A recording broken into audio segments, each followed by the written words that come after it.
Você sabia que pode estar vivendo ao lado de objetos que abrem portas para o mal sem nem mesmo perceber? Aquele quadro antigo herdado da avó, aquela boneca de porcelana guardada no armário, até mesmo aquele livro misterioso na estante, podem parecer inofensivos. Exorcistas ao redor do mundo alertam. Há objetos que não deveriam jamais estar em sua casa. E hoje vou revelar quais são esses objetos, por que são tão perigosos e, principalmente, o que você precisa fazer se já tem algum deles em casa. Fique até o final, porque eu vou contar casos reais que vão fazer você repensar cada canto da sua residência. Vamos começar pelo mais comum e, ao mesmo tempo, mais negligenciado: objetos herdados.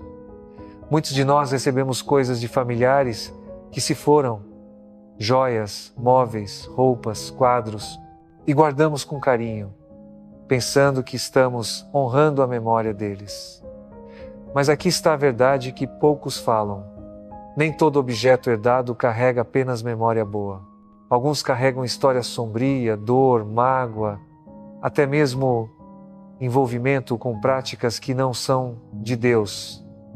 E quando você traz esse objeto para dentro da sua casa, você não está trazendo apenas um objeto material, você está trazendo tudo aquilo que ele representa, tudo aquilo que ele absorveu ao longo dos anos. Deixa eu te contar um caso real. Uma família no interior de São Paulo herdou um grande espelho antigo de uma tia que havia falecido. Era bonito, tinha moldura trabalhada, parecia valioso, colocaram na sala, orgulhosos. Mas desde que aquele espelho entrou na casa, começaram coisas estranhas, brigas constantes, insônia generalizada, sensação de estar sendo observado. A filha mais nova se recusava a passar perto do espelho, dizia que via coisas nele. Os pais ignoraram, acharam que era imaginação de criança, até que a mãe começou a ter pesadelos recorrentes, sempre com a figura da tia falecida, mas desfigurada, ameaçadora. Resolveram procurar ajuda espiritual. Descobriram que a tia havia praticado espiritismo durante anos, usava aquele espelho em rituais. Não era um espelho comum, era um portal. Quando o padre benzeu a casa e eles se desfizeram do espelho da forma correta, com oração, com água benta, tudo mudou. A paz voltou. As brigas cessaram, o sono retornou. Esse caso não é único. É mais comum do que você imagina. E aqui está a questão fundamental. Não é superstição, não é ignorância, não é medo irracional. É discernimento espiritual. É entender que existe uma dimensão da realidade que não vemos com os olhos físicos, mas que age, que influencia, que interfere. E objetos, por mais materiais que sejam, podem carregar marcas espirituais. Não é o objeto em si que é maldito, mas aquilo que foi feito com ele, aquilo que foi invocado através dele, aquilo que foi impregnado nele. Quando alguém usa um objeto em rituais de magia, de espiritismo, de invocação de espíritos, esse objeto deixa de ser neutro, ele se torna instrumento. E instrumentos carregam a intenção de quem os usou. Você não guardaria em casa uma faca que foi usada em um crime, mesmo depois de lavada, certo? Porque você sabe que aquilo foi instrumento de algo terrível. O mesmo princípio se aplica espiritualmente. Um objeto usado para invocar demônios, para fazer pactos, para fazer mal a alguém, carrega essa marca. E trazê-lo para casa é abrir uma porta. Agora você pode perguntar, mas padre, como eu vou saber se um objeto foi usado assim? Nem sempre é possível saber com certeza, mas existem sinais. Primeiro, a intuição. Se ao olhar para um objeto você sente desconforto, peso, medo inexplicável, preste atenção. Deus nos deu sensibilidade espiritual justamente para nos proteger. Segundo, a história. Pergunte de onde veio, quem usou, em que contexto. Se houver qualquer ligação com práticas esotéricas, espiritismo, magia, cuidado. Terceiro, os efeitos. Depois que o objeto entrou em casa, algo mudou. Aumentaram as brigas, as doenças, as tristezas, as insônias. Não ignore esses sinais.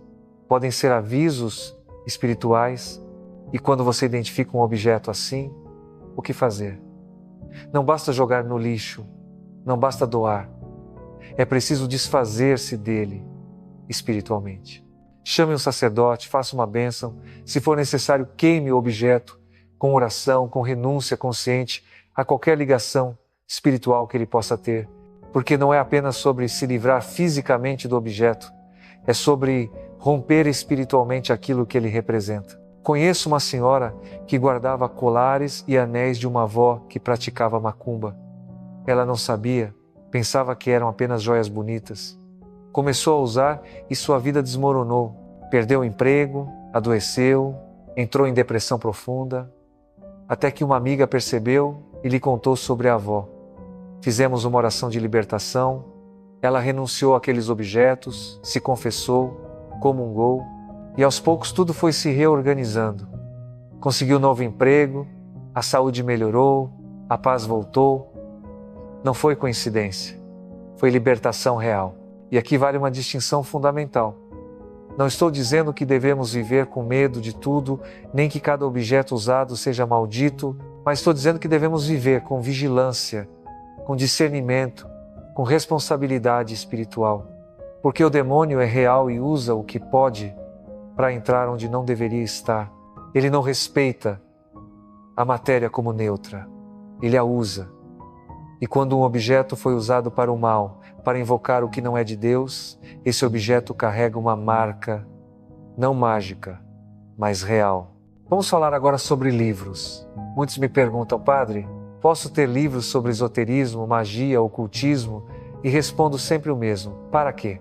Se é para estudar academicamente, com distância crítica e formação sólida, talvez. Mas se é por curiosidade, por atração, por busca de poder ou controle, então não, porque livros não são apenas papel e tinta. São veículos de pensamento, de visão de mundo, de espírito. Ler algo que ensina a invocar demônios, a fazer pactos, a manipular realidades espirituais, é abrir a mente e o coração a influências que destroem a liberdade. Lembro de um jovem universitário que guardava livros de magia negra só para conhecer. Começou a ter pensamentos obsessivos, impulsos violentos, visões perturbadoras. Pensava que era depressão, mas quando conversamos e ele me contou o que lia, entendi. Aquilo não era conhecimento neutro, era veneno espiritual. Queimamos os livros juntos, fizemos confissão, oramos e pouco a pouco ele recuperou a paz. Não foi só terapia psicológica, foi exorcismo do que estava envenenando sua alma. Vivemos numa cultura que trata tudo como neutro, como se não houvesse bem e mal reais, como se fosse tudo questão de perspectiva, mas isso é mentira. Há conhecimentos que iluminam e conhecimentos que cegam. Há livros que elevam e livros que corrompem. E não basta dizer, eu sou forte e não me afeta, porque ninguém é tão forte que possa brincar com o mal sem consequências. A humildade espiritual nos ensina a fugir do que nos faz mal, não por covardia, mas por sabedoria. Chegamos agora a algo que parece inofensivo, mas que exorcistas consideram perigoso. Bonecas, figuras, brinquedos estranhos, especialmente os antigos, os herdados, os de coleção. Por quê?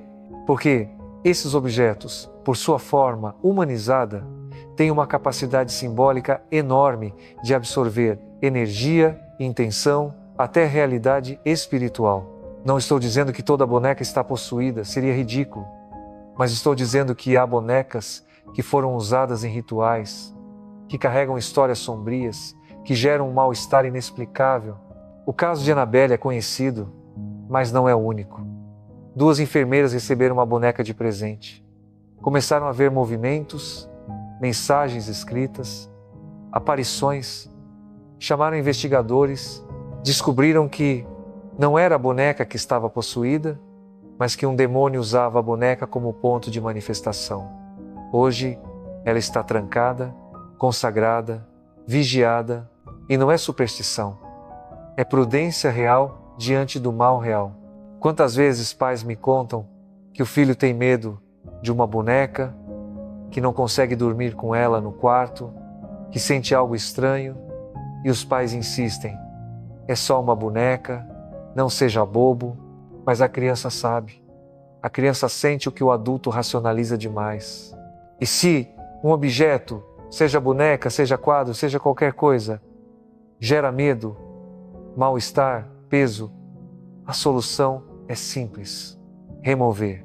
Não é ceder ao medo irracional, é ceder à sabedoria do coração que sente o que a razão ainda não entendeu. E aqui entra algo que muitos subestimam: a intuição espiritual. Deus nos deu não só razão, mas também sensibilidade interior, capacidade de perceber o que é bom e o que não é. Quando entramos num lugar e sentimos paz, ou quando sentimos peso, não é fantasia. É percepção real. Nosso corpo, nossa alma, nosso espírito reagem ao ambiente, aos objetos, às presenças. E ignorar isso é ignorar um dos dons mais preciosos que Deus nos deu para nos proteger. Agora vamos falar do objeto mais perigoso de todos. Segundo exorcistas, o tabuleiro Ouija. Muitos pensam que é só um jogo, mas não é. É um instrumento de invocação. É uma porta aberta conscientemente ao mundo espiritual, sem proteção, sem discernimento, sem autoridade. E o que entra por essa porta raramente sai facilmente. O caso de Vallecas, na Espanha, em 1992, está documentado pela polícia. Estefania, uma jovem, jogou Ouija com amigas. Começou a ter convulsões, visões, ataques. Morreu meses depois. A família presenciou objetos voando, pancadas invisíveis, sombras, vozes. A polícia registrou oficialmente fenômenos inexplicáveis. Sacerdotes fizeram um exorcismo na casa. E tudo começou com um jogo. Por que é tão perigoso? Porque quando invocamos sem saber o que, sem proteção espiritual, sem estar em estado de graça, abrimos a porta para qualquer coisa e o demônio não perde a oportunidade. Ele se apresenta como espírito amigável, como familiar morto, como guia espiritual. Mas é mentira, é engano. E quando a pessoa percebe, já está presa. Muitos jovens me dizem: padre, mas foi só uma brincadeira. E respondo: você não brinca com fogo sem se queimar, não brinca com armas sem risco, não brinca com o mundo espiritual sem consequências, porque ali não há neutralidade. Ou estamos protegidos pela graça de Deus, pela oração, pelos sacramentos, ou estamos vulneráveis. E um tabuleiro Ouija é vulnerabilidade total. A solução? Nunca tocá-lo, nunca permitir que entre em casa, e se já entrou, queimá-lo com oração, com água benta, com confissão se necessário. Porque não basta jogá-lo fora, é preciso romper espiritualmente o que foi aberto. Se você está gostando deste conteúdo e quer continuar recebendo orientações espirituais como essas, que podem realmente transformar sua vida e proteger sua família, inscreva-se no canal e ative o sininho. Compartilhe este vídeo com quem você ama, porque essa informação pode salvar vidas espirituais. Não é exagero, é realidade. Avancemos agora para algo aparentemente inofensivo, mas espiritualmente significativo: o acúmulo excessivo, a desordem, o caos. Muitos me dizem: padre, mas isso é só preguiça, não é espiritual. E eu respondo: tudo é espiritual. Porque a desordem externa reflete e alimenta a desordem interna. E a desordem abre espaço para a escuridão. Exorcistas são claros. Casas sujas, acumuladas, cheias de objetos sem sentido, são ambientes onde o mal encontra espaço. Não porque a sujeira em si seja demoníaca, mas porque a desordem simboliza e facilita a confusão, a tristeza, o peso. Um quarto cheio de coisas quebradas, de roupas amontoadas, de cantos empoeirados é um quarto que grita desamor, abandono, desânimo. E esses sentimentos são portas abertas para o desespero. Conheci uma mulher que vivia em depressão constante. Sua casa era um caos. Objetos por todos os lados, sujeira acumulada, janelas fechadas. Quando comecei a ajudá-la espiritualmente, pedi que começasse limpando um cantinho por dia. Só um. Ela resistiu, mas aceitou. E à medida que a casa se organizava, sua alma também se organizava. Porque matéria e espírito não estão separados, estão unidos. E cuidar de um é cuidar do outro. A limpeza não é só higiene, é ritual de amor. É dizer, este espaço importa, esta família importa, eu importo. É expulsar simbolicamente o que não deve estar ali. É abrir janelas, deixar entrar luz, renovar o ar. E isso tem efeito espiritual real. Porque onde há ordem, há paz. E onde há paz, o mal não encontra brecha. Mas cuidado, não estou dizendo que devemos ser obsessivos, nem que a casa precisa ser um museu. Estou dizendo que deve haver ordem amorosa, limpeza regular, cuidado consciente, porque o lar é santuário. É onde a família se forma, onde as crianças crescem, onde o amor se vive, e um santuário não pode estar abandonado. Há ainda um ponto delicado: as compras compulsivas, o acúmulo por ansiedade. Muitos guardam objetos pensando, algum dia pode servir. Guardam roupa que nunca usam, móveis que não cabem, decorações que não fazem sentido. Por quê? Por medo de que falte, por angústia, por vazio interior. Mas acumular não preenche, só sufoca. E libertar-se do excesso é libertar-se do medo. Lembro de uma família que guardava tudo: caixas, sacolas, móveis velhos, objetos quebrados. A casa era um depósito. E a vida também. Não havia espaço para viver, só para guardar. Quando os ajudei a se desfazer do excesso, choraram. Porque cada objeto era uma memória, um medo, um apego. Mas ao final sentiram leveza. Porque menos é mais, quando menos é o que realmente importa. Agora uma pergunta comum: e fotos de mortos posso ter? Sim, se trazem paz. Se ao olhar você sente gratidão, amor, nostalgia saudável, está bem. Mas se ao olhar você sente peso, tristeza profunda, culpa, então é hora de guardar ou soltar. Porque honrar os mortos não é viver prisioneiro deles, é lembrá-los com amor e seguir vivendo com liberdade. E as cinzas? A Igreja recomenda que sejam guardadas em lugares sagrados, não em casa. Mas entendo que para alguns, ter a cinza perto ajuda no luto não é pecado. Mas é preciso vigilância, porque há quem faça das cinzas um ídolo, uma prisão, uma negativa de aceitar a morte. E isso não é saudável, nem espiritual, nem emocionalmente. Outra pergunta: imóveis usados podem trazer energia ruim? Podem, depende da origem, da história, da sensação que geram. Se você compra um móvel usado e sente paz, está bem. Se sente mal-estar, desconfie. Pode ser só impressão, mas pode ser também percepção real. E a prudência manda investigar, limpar, orar, ou simplesmente não trazer para casa. E aqui entra algo importante: a limpeza espiritual dos objetos. Não é superstição, é consagração. Água benta, incenso, oração são formas de devolver a Deus o que é de Deus, de purificar o que pode ter sido marcado pelo mal. Não é magia, é sacramental, é pedir a Deus que proteja, que limpe, que renove. E isso tem efeito real porque a oração tem poder real. Há quem me pergunte: padre, e se meu vizinho faz rituais? Isso afeta a minha casa?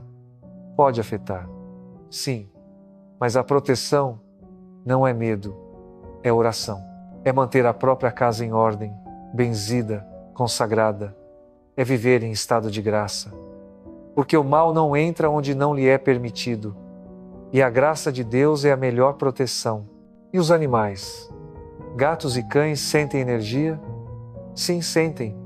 Há inúmeros relatos de animais que latem, rosnam, fogem de certos cantos da casa. Não é fantasia, é sensibilidade natural. Eles percebem o que nós, racionalizando demais, ignoramos.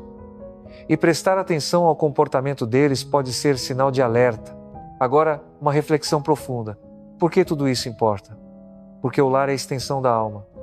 O que permitimos entrar em casa é símbolo do que permitimos entrar na vida, no coração, na família. E se não vigiarmos as pequenas portas, as grandes se abrem sem percebermos. Não é paranoia. É vigilância amorosa, é cuidado consciente, é responsabilidade espiritual. E aqui quero ser claro: o mal existe, não é metáfora, não é só símbolo psicológico, é realidade espiritual. O demônio é real. Os demônios são reais e buscam destruir. Não temos que ter medo, mas temos que ter respeito. Não temos que viver aterrorizados, mas temos que viver vigilantes. Porque a vida espiritual é batalha, não passeio. São Paulo diz: não lutamos contra carne e sangue, mas contra principados e potestades. Isso significa que há uma dimensão da realidade que não vemos, mas que age. Ignorá-la é ingenuidade perigosa. Reconhecê-la é sabedoria prudente. E proteger-se dela é dever cristão. Como nos protegemos? Primeiro pela oração. Oração diária, pessoal, familiar. Oração que consagra o dia, a casa, a família. Segundo, pelos sacramentos. Confissão regular, Eucaristia frequente, água benta, bênçãos. Terceiro, pela vida em graça. Porque o pecado é porta aberta e a graça é porta fechada ao mal. Quarto, pela vigilância, cuidar do que entra em casa, do que se lê, do que se vê, do que se permite. E aqui, um conselho prático: façam bênção da casa regularmente. Chamem um sacerdote. Peçam que abençoe cada canto, cada quarto, cada objeto. Isso não é superstição, é sacramental. É reconhecer que a casa é de Deus, que a família é de Deus, que tudo é de Deus. E pedir proteção não é fraqueza, é humildade. Há quem diga: padre, mas eu não acredito em demônios. E respondo: ele sim acredita em você. E age, você acredite ou não, porque a realidade não depende da nossa crença para existir. E fechar os olhos ao perigo não nos protege, só nos torna vulneráveis. Lembro de um homem que zombava de tudo isso. Dizia que era ignorância, que era Idade Média, que era bobagem, até que começou a ter ataques de pânico, insônia, pensamentos suicidas, consultou psicólogos, tomou remédios, nada resolvia. Até que me procurou, cético, mas desesperado. Conversamos, rezamos, fizemos confissão, descobrimos que ele guardava objetos de uma ex-namorada que praticava magia negra, objetos que ela havia preparado. Ao queimá-los e renunciar espiritualmente a qualquer vínculo, ele melhorou. Não foi placebo, foi libertação real. E aqui quero fazer uma distinção importante. Não estou dizendo que tudo seja espiritual. Há problemas psicológicos reais, há doenças mentais reais, há traumas reais que precisam de terapia, medicação, acompanhamento profissional, mas há também dimensão espiritual real que não pode ser ignorada. E às vezes o problema é misto, psicológico e espiritual ao mesmo tempo, e precisa de ambas as abordagens. O erro é reduzir tudo à psicologia ou reduzir tudo à espiritualidade. A verdade é a integração. Corpo, mente e espírito são unidade. E cuidar bem é cuidar dos três. Por isso, diante de algo estranho, persistente, que não responde a tratamento normal, vale investigar a dimensão espiritual também. Mas como saber se é espiritual? Alguns sinais: aversão ao sagrado, medo irracional de objetos religiosos, reações violentas ao ouvir oração, pensamentos blasfemos persistentes, sensação de presença maligna, fenômenos inexplicáveis como objetos que se movem, ruídos, sombras. Não que tudo isso seja demoníaco automaticamente, mas são sinais de alerta que merecem atenção. E se há suspeita, o que fazer? Nunca tentar resolver sozinho. Buscar um sacerdote experiente, preferencialmente exorcista ou com formação em discernimento espiritual, porque há critérios, há processos, há cuidado necessário. Não é para qualquer um lidar com isso. Assim como não é para qualquer um fazer cirurgia, há especialização necessária. E enquanto isso, o que a pessoa pode fazer? Orar, confessar-se, comungar, usar sacramentais, água benta, rosário, medalha de São Bento, evitar tudo que seja porta aberta, ocultismo, pornografia, ódio, vícios graves, viver em graça, porque a graça de Deus é proteção real e o demônio foge de quem está unido a Cristo. Voltemos ao tema dos objetos. Já falamos de herdados, de rituais, de livros, de bonecas, de ouija, de acumulação. Mas há mais.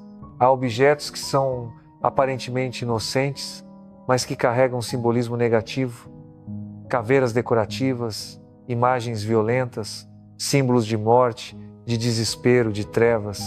Não que sejam malditos em si, mas alimentam mentalidade sombria. Conheci um adolescente cujo quarto estava cheio de pôsteres de bandas satânicas, imagens de morte, objetos sombrios, e ele estava depressivo, agressivo, isolado. Os pais diziam, é só uma fase, mas não era. Era ambiente que alimentava trevas interiores. Quando o convenci a mudar, a transformar o quarto em espaço de luz, pouco a pouco ele também mudou, porque o ambiente forma, e isso vale para tudo. Músicas que ouvimos, filmes que vemos, jogos que jogamos, pessoas com quem convivemos. Tudo forma, tudo influencia, tudo marca. E se não vigiarmos, acordamos um dia prisioneiros de influências que nunca escolhemos conscientemente. Por isso a importância da ordem interior. Porque não adianta limpar a casa se o coração está sujo. Não adianta remover objetos malditos se guardamos pensamentos malditos. A verdadeira proteção nasce de dentro para fora, não de fora para dentro. Mas o externo ajuda ou atrapalha. E por isso deve ser cuidado também. Há ainda uma questão delicada: objetos de pessoas falecidas.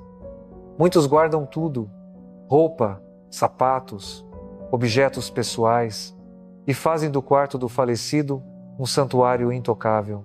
Isso não é amor, é prisão. Para quem morreu que está em Deus, não importa se guardamos sua roupa. Para quem fica, guardar tudo é negar-se a aceitar a perda. É viver no passado. É bloquear o luto saudável. A solução? Guardar o que tem valor afetivo real, o que traz consolo verdadeiro. Doar o resto com amor a quem precisa. Porque honrar os mortos não é mumificá-los, é integrá-los à memória e seguir vivendo. E transformar o quarto em espaço novo com nova função é sinal de vida que continua, não de esquecimento. E aqui, algo importante, o luto saudável. Há luto que cura e luto que aprisiona. O que cura chora, lembra, agradece e pouco a pouco solta. O que aprisiona recusa, nega, paralisa e vive como se o morto ainda estivesse vivo. E isso adoece a alma, adoece a família, adoece a casa. A igreja nos ensina a orar pelos mortos, a encomendar missas, a pedir por suas almas. Isso é amor real. Fazer da casa um mausoléu não é, porque os mortos não estão mais aqui, estão em Deus. E nossa missão é viver bem, não viver presos do passado. Há também a questão das relíquias. A igreja venera relíquias de santos, objetos que tocaram, roupas que usaram. Isso é válido? Sim, porque são sacramentais, são meios de graça, são formas de nos unir aos santos. Mas há diferença entre veneração e idolatria, entre respeito e superstição.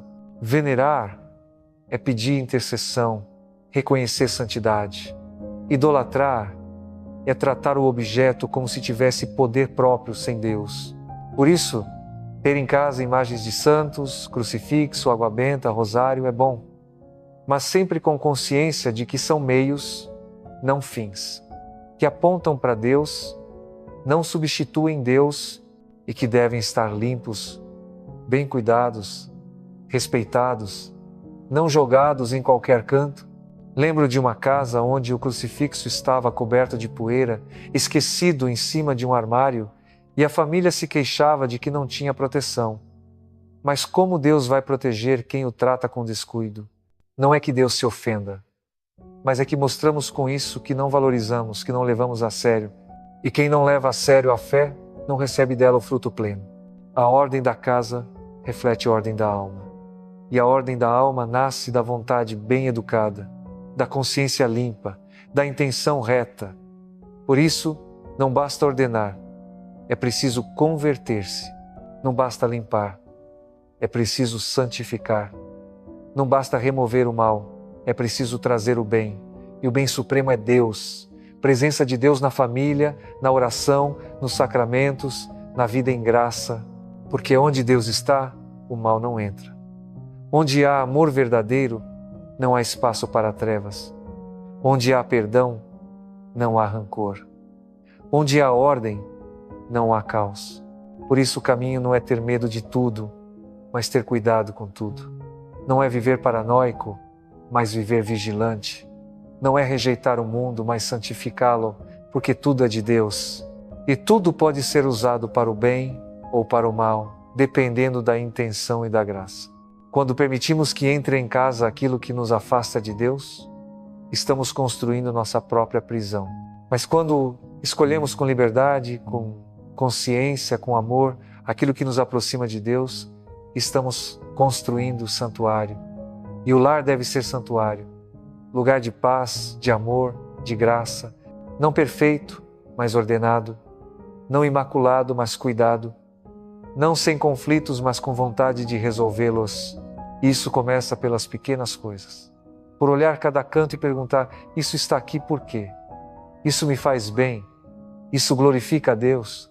E ter coragem de soltar o que precisa ser solto, de transformar o que precisa ser transformado, de consagrar o que precisa ser consagrado. Se este vídeo tocou seu coração e você percebeu que precisa fazer mudanças em sua casa, em sua vida, inscreva-se no canal agora. Ative as notificações para não perder nenhum conteúdo que pode realmente fazer a diferença na sua jornada espiritual. E compartilhe com sua família e amigos. Essa mensagem precisa alcançar mais pessoas. Que nossas casas sejam reflexo de nossos corações. Que sejam limpas, porque nossos corações estão limpos. Que sejam ordenadas, porque nossas vontades estão ordenadas. Que sejam abertas à luz, porque nossas almas estão abertas à graça. E que sejam protegidas não por amuletos ou superstições, mas pela presença viva de Deus, pela oração constante, pela vida em graça, pela confiança humilde e firme de quem sabe que sem Ele nada podemos, mas com Ele tudo é possível. Terminemos com paz, não com medo, não com obsessão, mas com serenidade de quem sabe que o bem sempre vence, que Deus é mais forte que qualquer mal, que a graça é mais poderosa que quaisquer trevas. Aquilo que tiramos de casa não deixa vazio, abre espaço para o que realmente importa. E aquilo que guardamos com amor, com consciência, com intenção reta, não nos pesa, nos eleva. Que cada objeto em nosso lar seja testemunha de vida bem vivida, de escolhas conscientes, de coração ordenado e livre. Que cada canto seja lugar de paz, cada quarto seja lugar de descanso verdadeiro, cada porta seja porta aberta à graça e fechada ao mal. E que nossa casa, como nosso coração, seja morada onde Deus habita, onde o amor reina, onde a liberdade floresce e onde a vida, com todos os seus desafios, se converte em caminho de santidade. Que Deus abençoe sua casa, sua família e toda a sua vida. Amém.